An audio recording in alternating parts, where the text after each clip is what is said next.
అది ఇప్పుడు 2021లో అప్పుడు మా పురపాలక శాఖ మంత్రి కేటీఆర్ దగ్గర చేయించుకొని శాంక్షన్ వర్క్ స్టార్ట్ చేసి ఫ్లైఓవర్ కావాలంటే ఫ్లైఓవర్ శాంక్షన్ చేసి పని స్టార్ట్ అయింది అధ్యక్ష. 2 నెలలు 4 నెలలుగా వస్తుంది అధ్యక్ష. ఇంకా కూడా దానిపైన పర్యవేక్షణ లేక పని అట్లనే నత్తనడగా నడుస్తూ ఉంది.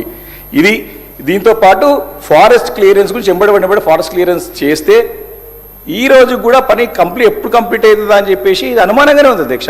250 ఫీట్ రోడ్, అది బ్రహ్మాండమైన రోడ్, పర్మిషన్స్ విపరీతంగా వస్తున్నాయి. హైరైజ్ బిల్డింగ్స్ అన్ని కూడా 30 ఫ్లోర్లు 40 ఫ్లోర్లు 50 ఫ్లోర్లు, కానీ ఈ రోడ్ కాకపోతే ఇలాంటి పరిస్థితి అధ్యక్ష. అదేవిధంగా అధ్యక్ష ఈ అంశం కూడా హెచ్ఎండిఏ ల్యాండ్ అధ్యక్ష. మనము ప్రభుత్వము మరి నగరాన్ని వేగవంతంగా అభివృద్ధి చెందుతూ ఉంది, జనాభా విపరీతంగా పెరిగిపోతూ ఉన్నారు, కొత్త రోడ్లు రావాలి, లింక్స్ రోడ్స్ తీసుకురావాలి, ఫ్లైఓవర్ తీసుకురావాలనేటువంటి ఒక ఎజెండాతో పనిచేస్తూ ఉన్నటువంటి సందర్భంలో హెచ్ఎండిఏనే ల్యాండే, అది వచ్చేసి పేట్ బషీరాబాద్లో 25/1 survey number, saint Ann school పక్కకి, దాంట్లో ఎప్పటి నుంచో బాట ఉంది అధ్యక్ష. అది జర్నలిస్టులకి అందరికీ కేటాయించాలని చెప్పి ఇచ్చిన తర్వాత కోర్టులో పోయిన తర్వాత కోర్టు కేసు కొట్టేసింది అధ్యక్ష.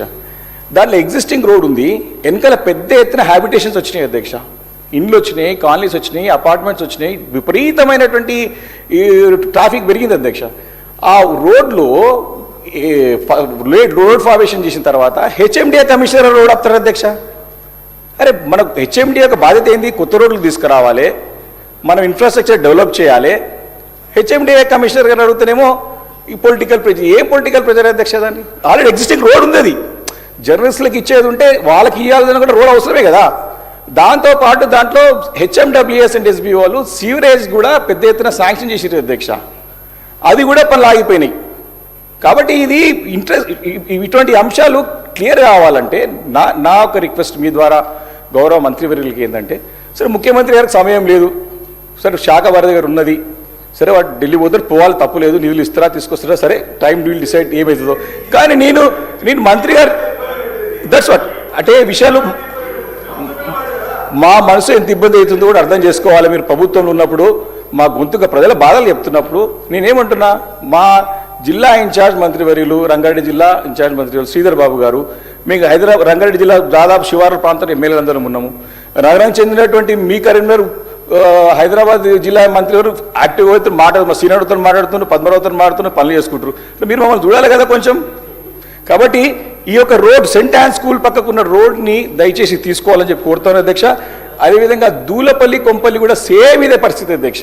పర్యవేక్షణ లేక పనులు ఆగిపోతున్నాయి, పనులు ముందుకు సాగుతలేవు అధ్యక్ష. ఇంకోటి ముఖ్యమైనది అధ్యక్ష, national highway authority of India ఏ రకంగానైతే ఉప్పల్ రోడ్ పెండింగ్లో పడిపోయిందో సేమ్ అదే రీతిలో national highway authority of India పని చేపట్టినటువంటి బోయినపల్లి చెక్ పోస్ట్ నుండి మేడ్చల్ కళ్ళకోయ వారికి కొంపల్లి మీదకి వెళ్ళి, సుచిత్ర మీదకి వెళ్ళి, కొంపల్లి మీదకి వెళ్ళి కళ్ళకోయ పై నుంచి మేడ్చల్ వరకు national highway authority of India వాళ్ళు పనులు టేకప్ చేసారు అధ్యక్ష. కానీ ఏజెన్సీ కాంట్రాక్టర్ ఇబ్బంది మూలాన ఆ పనులు ఎక్కడికక్కడ ఆగిపోయినాయి అధ్యక్ష. 66 సార్లు ప్రభుత్వం తరపు నుండి మన ప్రతినిధికి పోయిన ముఖ్యమంత్రి గారు ఒక్కరోజు టైం తీసుకొని పోయి నేషనల్ అథారిటీ ఆఫ్ ఇండియా అది కన్సర్న్ మినిస్టర్ గారితో మాట్లాడి అరే ఎందుకు ఆగిపోయింది, దీన్ని ముందు తీసుకెళ్లాల్సిన బాధ్యత మనదే కదా అధ్యక్ష.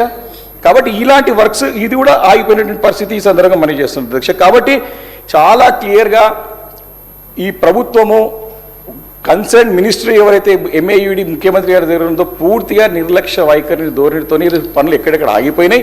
ఈరోజు ఈ యొక్క ఆన్సర్లోనే చాలా తప్పు తడకలు ఉన్నాయి, దాన్ని సవరించాలి, సరిదిద్దాలి. హైదరాబాద్ సంబంధించిన శాసనసభ్యులందరూ కూడా మీరు